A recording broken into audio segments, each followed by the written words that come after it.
Boys and girls, we're going to go over some of the answers to the magnetism Nearpod. So here we want you to draw or write about ways magnets can be used in everyday life. For example, refrigerator magnets, credit cards, magnetic letters. There are a lot of things you could have drawn or written here, but here are some other ones you could have drawn: a compass, a TV, the earth, a magnet on the board, a fork, a spoon, a knife, and some door handles are also magnetic. You could have also drawn something else. These are just some examples. Here we wanted you to draw a picture of something that would not attract a magnet.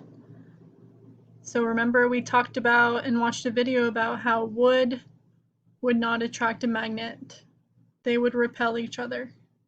Wood, tissues, paper, anything plastic like a chair, the chairs we sit on at school, any toys, containers that you hold things in, any of those plastic things, the floor like carpeted floor or wood floor, and your bedroom door.